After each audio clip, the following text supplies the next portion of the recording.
بسم اللہ الرحمن الرحیم۔ عید کے دن قبر میں کیا ہوتا ہے؟ عید کے دن کا قبر میں اندرونی منظر کیسا ہوتا ہے؟ شوال کا پہلا دن عید الفطر ہے۔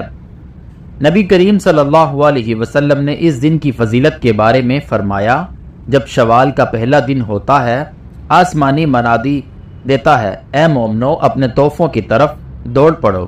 ام المؤمنین علی ابن طالب نے عید الفطر کے ایک خطبے میں ارشاد فرمایا، اے لوگو، یہ دن وہ ہے جس میں نیک لوگ اپنے انعام حاصل کرتے ہیں اور برے لوگ نا امید اور مایوس ہوتے ہیں، اور اس دن کی قیامت کے دن کے ساتھ کافی مشابہت ہے۔ اسی لیے گھر سے نکلتے وقت اس دن کو یاد کرو، جس دن قبروں سے نکال کر خدا کی بارگاہ میں حاضر کیے جاؤ گے۔ نماز میں کھڑے ہونے کے وقت خدا کے سامنے کھڑے ہونے کو یاد کرو، اور اپنے گھروں میں واپس آتے ہوئے اس وقت کو یاد کرو جس وقت بہشت میں اپنی منزلوں کی طرف لوٹو گے۔ اے خدا کے بندو، سب سے کم چیز جو روزے دار مردوں اور خواتین کو رمضان المبارک کے آخری دن عطا کی جاتی ہے، وہ یہ فرشتے کی بشارت ہے جو صدا دیتا ہے، اے بندو، خدا مبارک ہو، جان لے تمہارے پیچھے سارے گناہ معاف ہو گئے، اب اگلے دن کے بارے میں ہوشیار رہنا۔ کیسے گزارو گے؟ عید الفطر اپنے اعمال اور عبادات کا انعام حاصل کرنے کا دن ہے، اسی لیے مستحب ہے کہ اس دن بہت زیادہ دعا کی جائے، خدا کی یاد میں رہا جائے، بے پرواہی نہ کی جائے، اور دنیا اور آخرت کی نیکی طلب کی جائے۔ عید الفطر کے دن مسلمانوں کے لیے دو بڑی خوشخبریاں ہیں۔ ایک یہ کہ اس دن اللہ تعالیٰ صدقہ فطر مقبول کرتا ہے۔ یہ بہت بڑی سعادت ہے کہ اللہ تعالیٰ ہمیں مال عطا فرما کر پھر اس میں سے کچھ اپنے نام پر قبول فرما لے اور اسے آخرت کے لیے محفوظ فرما دے۔ اسی لیے عید کے دن پہلا کام صدقۃ الفطر ادا کرنا ہے۔ عید کی خوشی کے ساتھ خوب زیادہ سے زیادہ صدقہ الفطر اپنی طرف سے اور اپنے نابالغ اولاد کی طرف سے ادا کریں، اور اللہ تعالیٰ کا شکر ادا کریں کہ اس نے ہمیں اس دن کی توفیق عطا فرمائی۔ دوسری خوشی مسلمانوں کی اجتماع میں اللہ تعالیٰ کے حضور 2 رکعت نماز ادا کرنے کی ہے۔ رمضان المبارک میں محبوب کی خاطر بھوکے پیاسے رہنے والے عاشقین کو آج ایک خاص ملاقات پر بلایا گیا ہے۔ یہ خاص ملاقات ہے عید کی نماز، اسی لیے صبح اٹھ کر خوب اچھی طرح نہائیں، پاک صاف ہو جائیں، اپنے لباس میں سے جو اچھا ہو وہ زیب تن کریں، خوشبو لگائیں، مسواک کر کے منہ کو متاح کریں، جو عطر میسر ہو وہ لگائیں، سرما اور عمرہ سے زینت حاصل کریں۔ عید کے دن شکر کریں۔ عید تو ایک دینی خوشی ہے، رمضان المبارک کی رحمتوں اور برکتوں کی خوشی۔ بس جس کی رمضان المبارک میں بخشش ہوگی، اس کی عید تو خود ہی ہو جاتی ہے، اور جو رمضان المبارک میں محرم رہا وہ لاکھ خوشیاں اور مستیاں کر لے، اس کی کوئی عید نہیں۔ عید کا دن شکر اور شکرانے کا دن ہے۔ قطاعت اور استغاث کا تاج پہنے اور قبر کی مٹی کو یاد رکھیں۔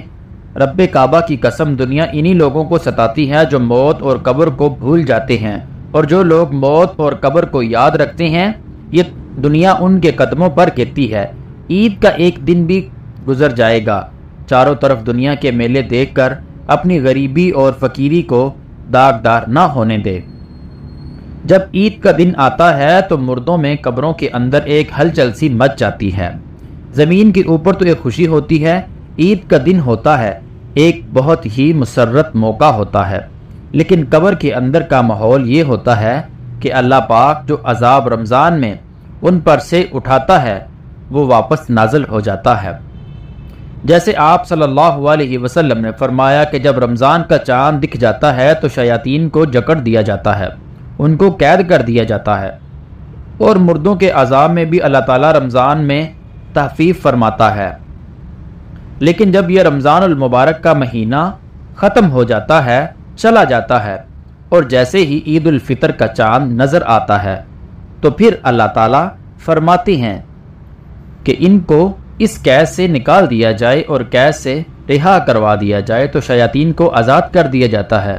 اور اسی کے ساتھ کچھ مردے ایسے ہوتے ہیں جن کے اوپر صرف رمضان بھر کے لیے عذاب میں تخفیف کی جاتی تھی، اور رمضان میں ہی ان کے اوپر عذاب کو ہٹا دیا جاتا تھا، تو جیسے ہی رمضان مکمل ہوتا ہے، عید کا چاند دکھا جاتا ہے، تو ان کے اوپر عذاب کو پھر سے نافذ کر دیا جاتا ہے، یعنی کہ ان لوگوں کے عذاب میں جو تخفیف ہوئی ہوتی ہے یہ سب رمضان کی برکت ہوتی ہے۔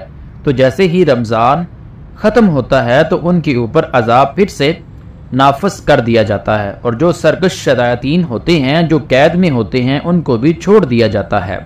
تو اللہ تعالیٰ اپنے محبوب صلی اللہ علیہ وسلم کے ذریعے سے عالم براہ کی تمام باتیں جو ہم نہیں جانتے تھے وہ ہم کو بتا دیا۔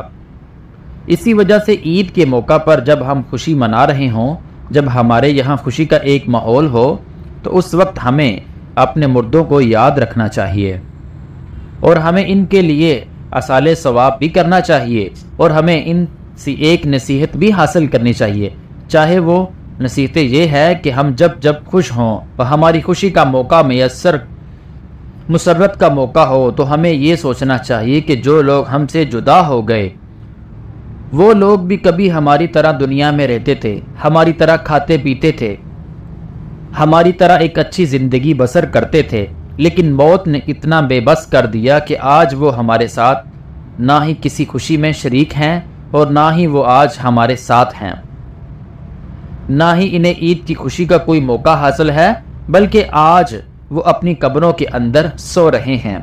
کچھ لوگ ایسے ہیں جو قبروں میں سو رہے ہیں، کچھ لوگ ایسے ہیں جو قبروں میں رو رہے ہیں، یعنی کہ ان کے اوپر خطرناک کارروائی ہو رہی ہے۔ تو اسی لیے ہم لوگوں کو جب بھی کوئی خوشی کا موقع میسر ہو تو اس خوشی میں من ہو کر ایک ایسی اجتماعی نہیں برتنا چاہیے کہ ہم اپنی موت کو بھول جائیں۔ ایسا ہوتا ہے نا کہ رمضان کے بعد جیسے عید آتی ہے تو لوگ گھومنے جاتے ہیں، پھرنا شروع کر دیتے ہیں، ایسا لگتا ہے جیسے شیطان کے بجائے انہیں آزادی مل گئی ہو، اور وہ بس گھومتے پھرتے رہتے ہیں۔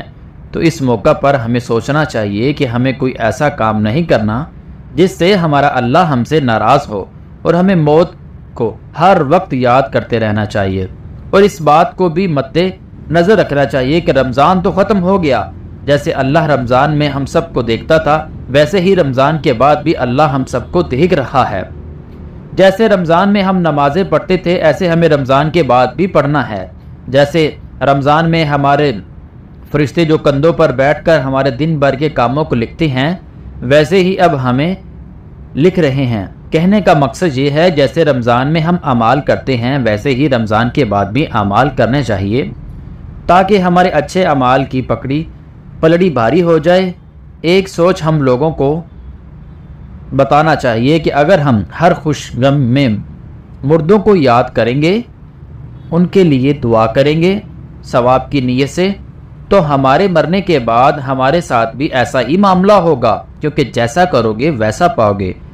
ہمیں ایسی موت نہ ملے کہ رمضان بھر تو سکون رہے، پھر اس کے بعد ہمارے اوپر عذاب کو نافذ کر دیا جائے، بلکہ ہمیں ایسی موت اللہ سے مانگے جب ہم قبر میں جائیں تو اللہ تبارک و تعالی خوش ہو رہا ہو، ہمارے اوپر کسی طرح کا کوئی عذاب نافذ نہ کیا جائے۔ پروردگار عالم سے دعا ہے کہ جو لوگ بھی اس دنیا سے چلے گئے اللہ تبارک و تعالی اس رمضان کی برکت سے ان کے اوپر ہمیشہ ہمیشہ کے لیے عذاب کو ہٹا دے، اور جب ہمارا وقت آئے اور جب ہم اس دنیا سے جائیں تو اللہ تعالی ہمیں عالم برزخ کی سختی سے محفوظ رکھے، آمین۔ ناظرین کمنٹ باکس میں اللہ تعالیٰ کے 99 ناموں میں سے ایک نام ضرور ٹائپ کریں۔ جزاک اللہ۔